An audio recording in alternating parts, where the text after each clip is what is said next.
Molt bona tarda a totes i a tots. Benvinguts i benvingudes a aquesta nova edició de la xarxa territorial de cultura digital d'aquest curs 25-26. Donem també, com ja vam fer el curs passat, a la Brisa Nebot, que és la nostra intèrpret de llengua de signes, que ens acompanyarà tant a la part comuna com a la part de la subxarxa de coordinació digital. Bona tarda, Brisa. Bona tarda. Molt bé. Doncs vinga, abans de començar, sí que ens agradaria convidar a la Roser Cussó, que és la cap de l'àrea de cultura digital, perquè sé que us vol dir unes paraules ara a l'inici de curs. Endavant, Roser. Hola, bona tarda a tots i a totes. Una altra vegada ens trobem aquí. Comencem el nou curs, comencen els nous reptes, comencen els canvis i, com sempre, doncs encetem el curs, inaugurem el curs amb aquesta subxarxa del mes de setembre. M'agradaria, primer de tot, i després ja continuem parlant, però primer de tot m'agradaria donar o presentar-vos a la nova subdirectora de Recerca i Cultura Digital.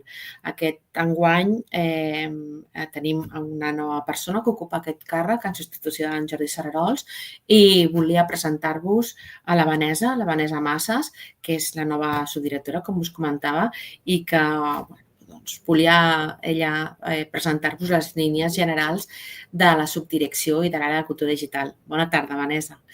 Hola, bona tarda. Gràcies, Roser. Doncs bé, com ha dit la Roser, aquest estiu, a finals d'estiu, em vaig incorporar a la subdirecció de Recerca i Cultura Digital i volia aprofitar aquests minuts de presentació inicial per donar-vos la benvinguda a aquesta primera trobada de la xarxa territorial de cultura digital. Recordar molt breument, com ja sabeu, un dels objectius prioritaris del Departament d'Educació i Formació Professional és millorar i reforçar els aprenentatges de l'alumnat, concretament en les competències matemàtiques i en llengua catalana.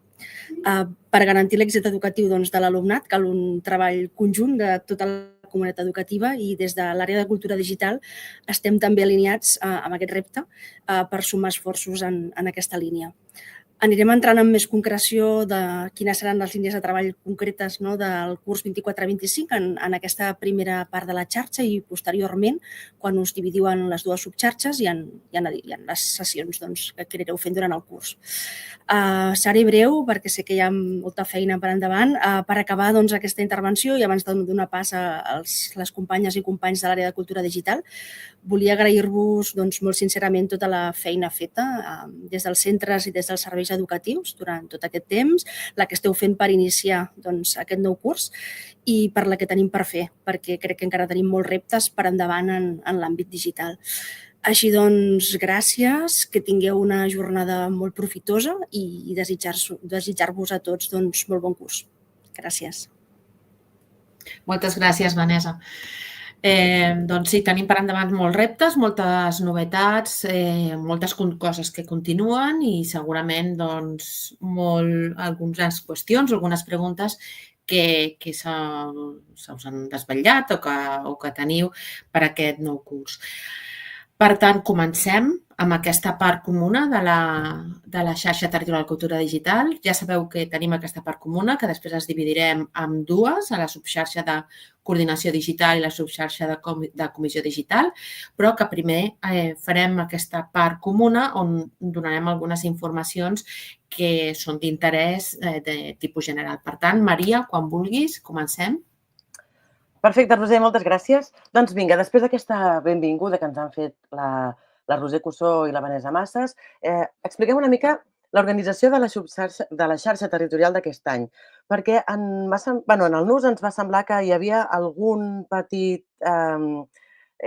dubtes i, per tant, preferíem poder-ho aclarir. Malgrat els CRP segurament us han fet arribar la informació, us volem concretar. Mireu, de la mateixa manera que l'any passat, seguim tenint dues subxarxes, la de coordinació digital, que serà una subxarxa que certificarà 25 hores, hi haurà 5 seminaris web, 5 seminaris territorials i seguirà tot aquest suport i aquesta participació a la comunitat de NUS. Per tant, aquesta subxarxa no varia. Pel que fa a la COMD, que és la de les comissions digitals, aquesta sí que varia una mica més.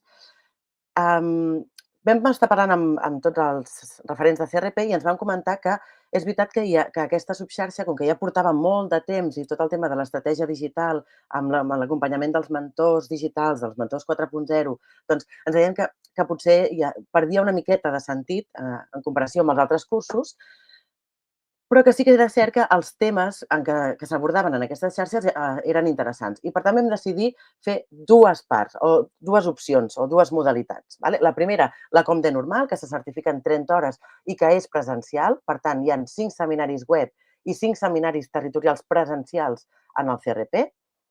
I l'altra versió, que és la Com1, que és el visionament dels seminaris web. Per tant, s'han de veure els 5 seminaris web, tant la part comuna com la part de la Comd, i s'ha d'omplir el formulari d'assistència, i això certifica 10 hores. Per tant, teniu l'opció d'escollir aquella opció que més s'ajusti a les vostres necessitats, al vostre coneixement, als vostres interessos, etc. D'acord? I en tots els casos, igual que a la xarxa de coordinadors, doncs tenim la comunitat virtual del NUS, que és la que ens dona suport, ens ajuda, ens resol dubtes, ens enriqueix. D'acord? Per tant, tenim la de coordinadors i la de les comissions amb aquestes dues modalitats. Una de les altres novetats que us volíem explicar aquest any és la de portals educatius. És veritat que a l'última sessió ens van presentar la nova versió, però a la sessió d'avui ens agradaria que ens expliquessin una miqueta més què podeu trobar en l'espai dels portals educatius. Perquè ara que comença el curs, que ens estem planificant, que ens estem organitzant, doncs no està de més poder tenir una mica de visió general de què és el que podem trobar en aquest espai. Per tant, hem convidat els companys de portals a que ens vinguin a explicar què hi podem trobar.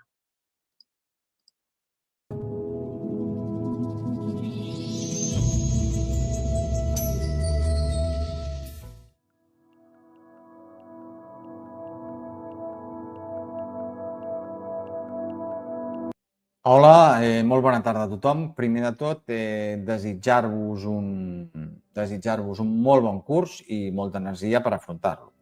Molt bé, ara jo us passo a fer una descripció, una breu descripció de quin és l'estat actual del nou EDU. Com ja sabeu, la gran reforma de l'EDU es va fer l'any passat, en el qual es va canviar tota la plataforma i tota la visualització. Ja podem dir que aquesta renovació web que es va fer, tant la renovació web com el format visual ja estan consolidats. Estem davant d'una plataforma que és fiable i accessible i com a equip estem molt satisfets perquè el feedback que estem rebent és realment positiu.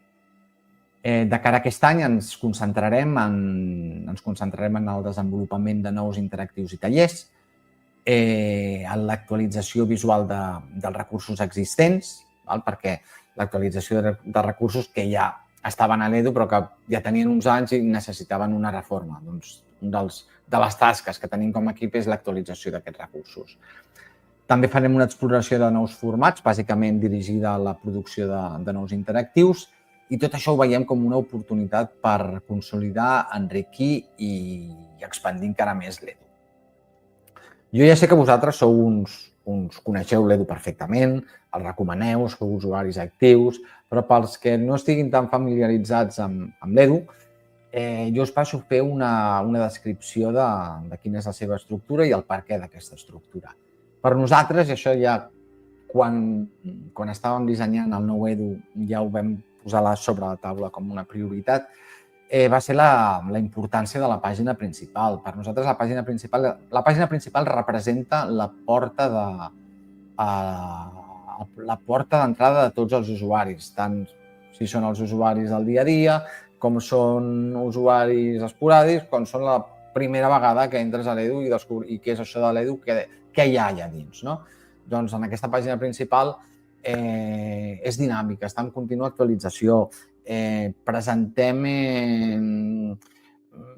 tota mena de recursos. Per què? A veure, és la situació que té l'EDU. L'EDU és un producte que va dirigit a l'alumnat d'infantil, des de l'alumnat d'infantil fins al de batxillerat i formació professional.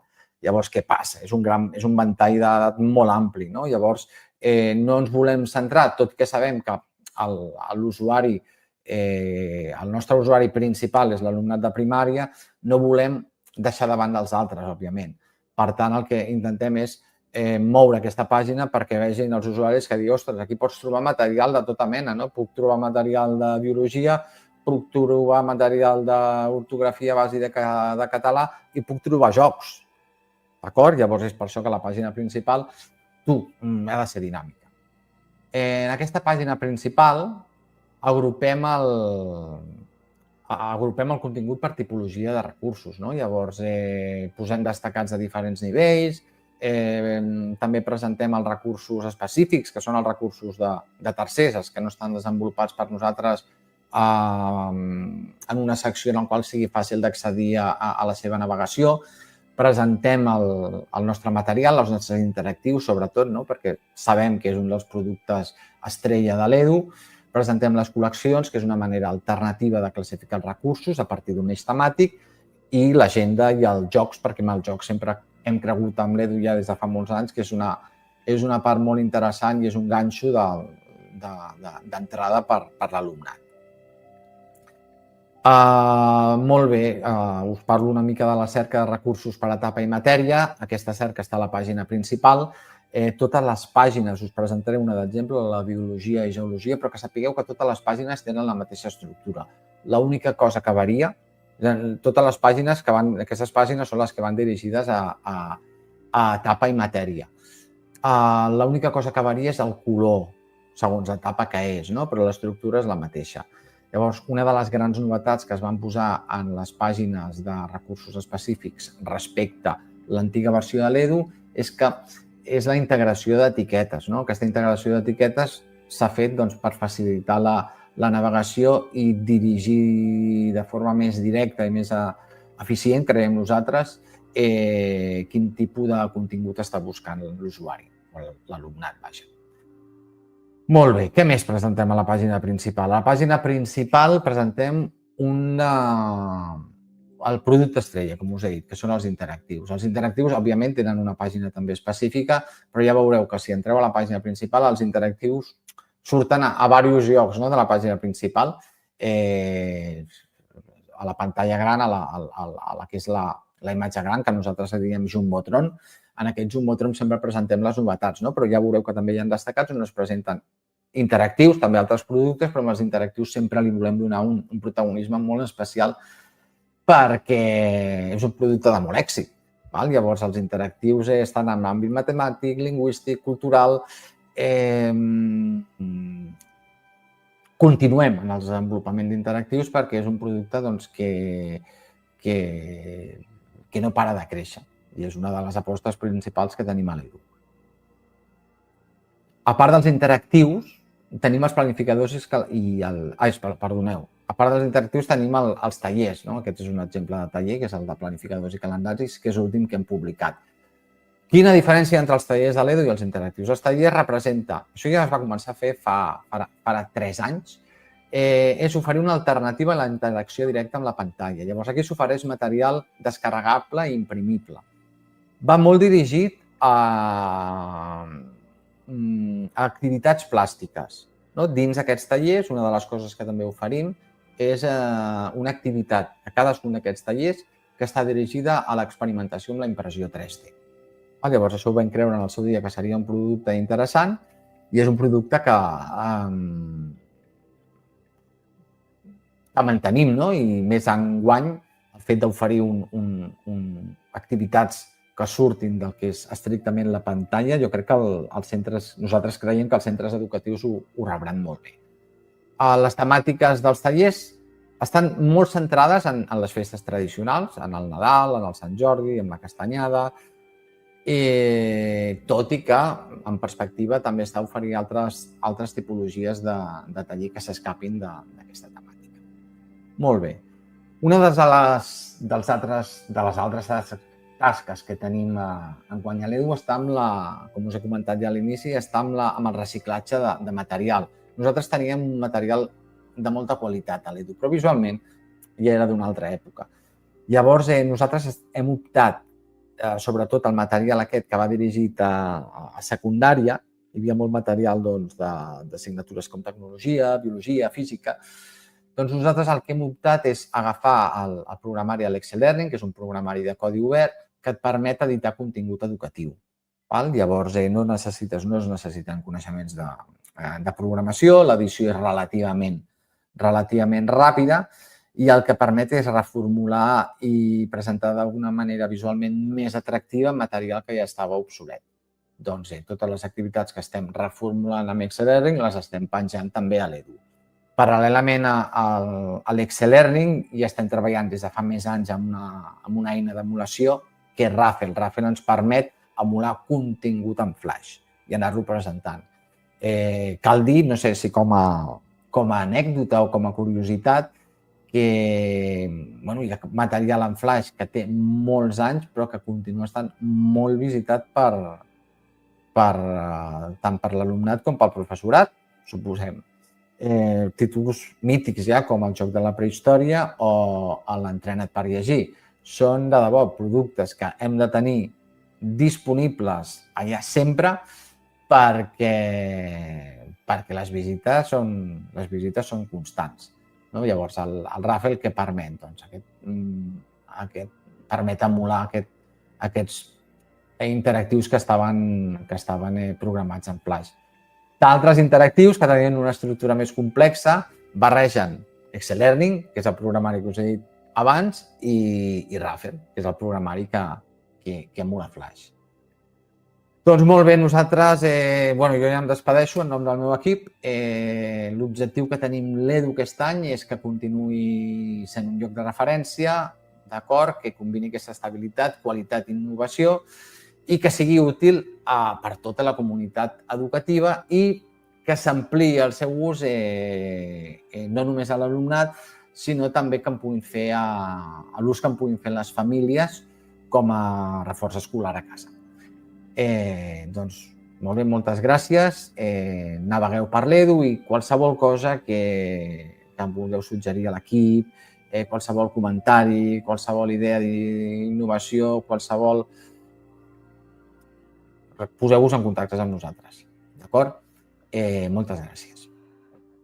Perfecte, Ramon, moltíssimes gràcies. Seguint, després d'aquesta explicació de l'Edu, la Roser Cussó ens explicarà la nova ordre que regula l'acreditació de la competència digital docent, que també és una de les novetats d'aquest any i que ens semblava molt interessant que poguéssiu conèixer de primera mà. Endavant, Roser.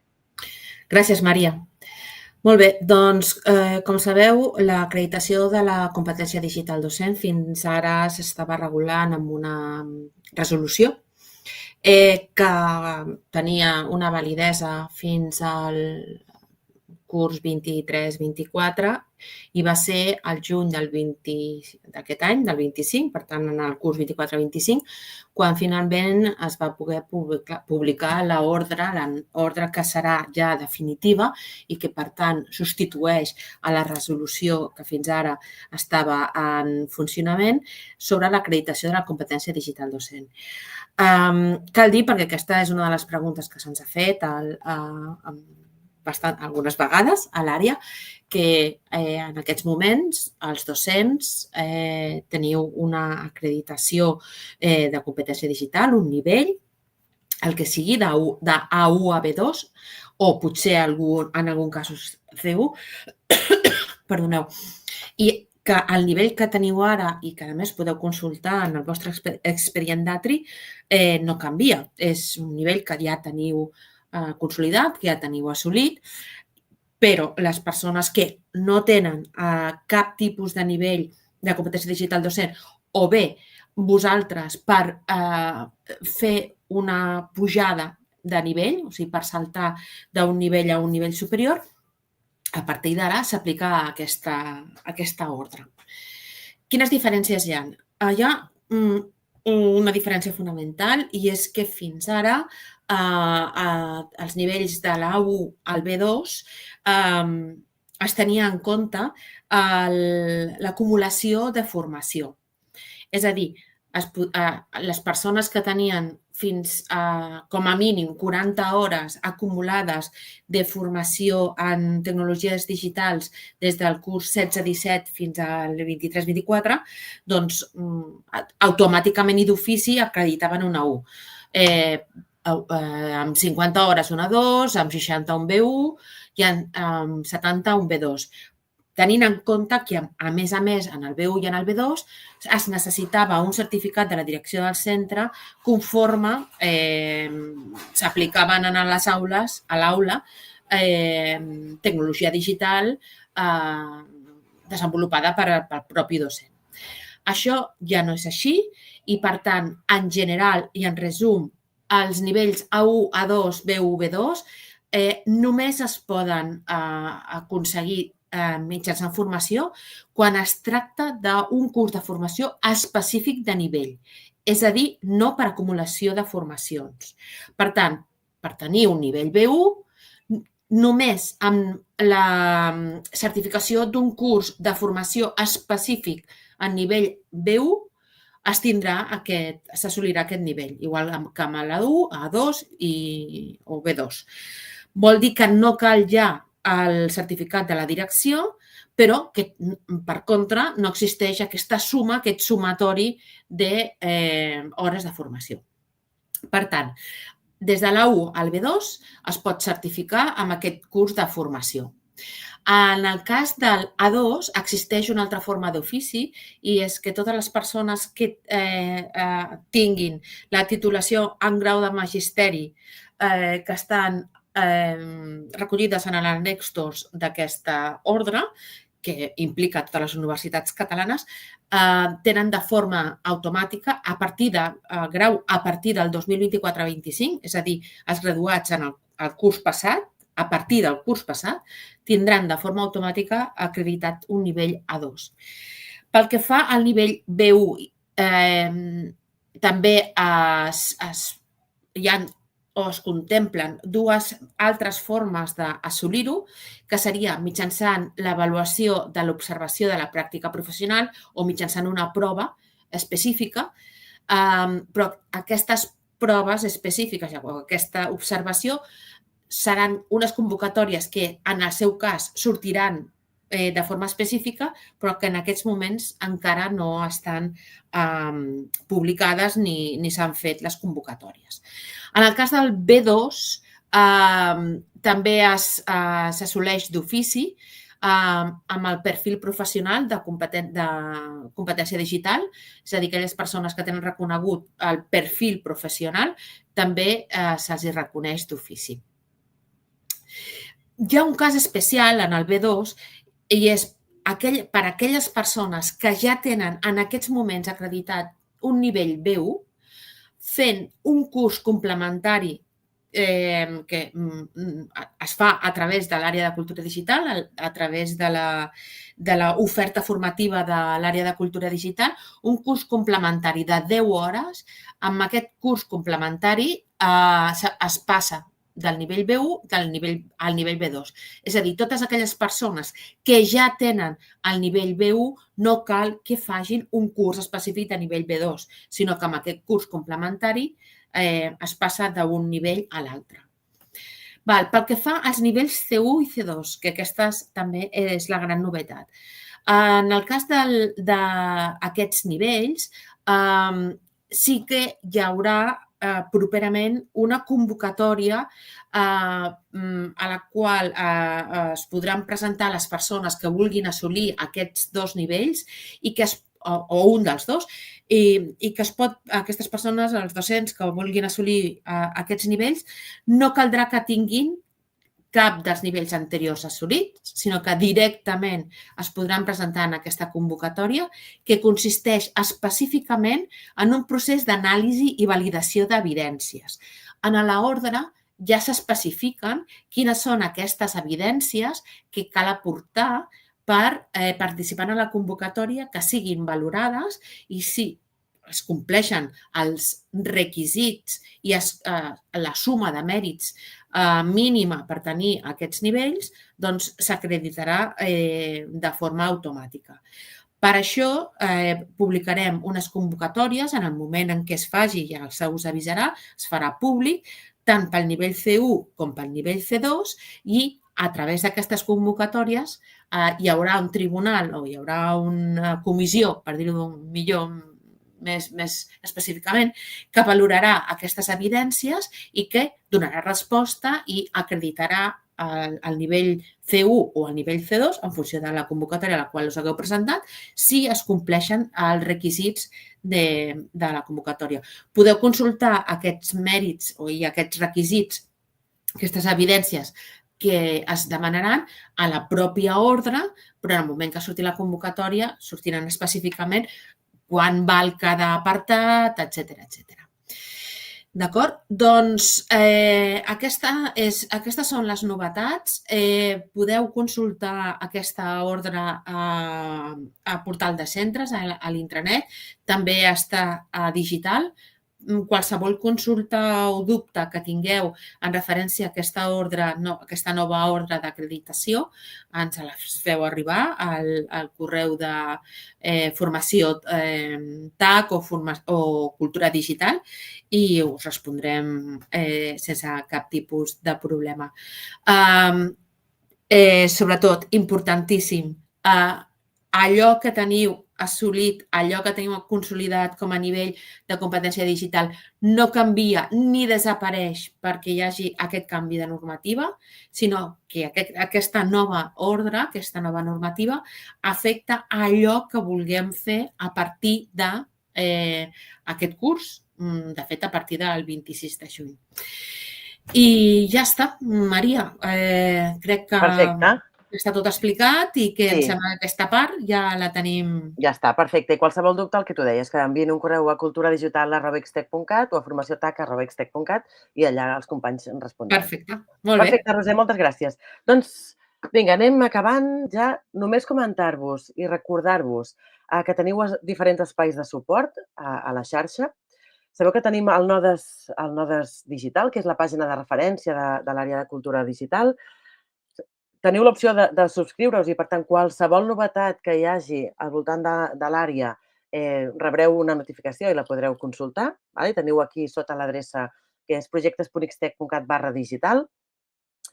I en aquesta mateixa pàgina, a dalt de tot, ja us hem posat accessos directes a informacions que us poden ser útils en funció dels perfils, en aquest cas, de les comissions digitals i de la coordinació. I també, ja ho sabeu, el NUS és un espai, una comunitat virtual on podem compartir, podem resoldre dubtes. Per tant, aquests dubtes que estan apareixent en el xat, que els estem veient, doncs si els voleu passar al NUS, així la resposta la podrà veure tothom, i si feu allà les consultes, les contestarem. D'acord? Doncs bé, moltíssimes gràcies. Hem acabat aquesta part comuna. Ens queden 2 minuts per anar cadascú a la subxarxa que li pertoca. Els de les comissions digitals ens anem cap a la Comd, els de les coordinacions us aneu cap a l'Acord. D'acord? Trobareu els enllaços al Nodes Digital, per tant, del mateix lloc on heu trobat aquest enllaç, trobareu els altres 2 enllaços. Sí? Doncs moltíssimes gràcies, Bris, a tu també. Ens veiem a la propera sessió, que, si no vaig equivocada, és l'11 de novembre.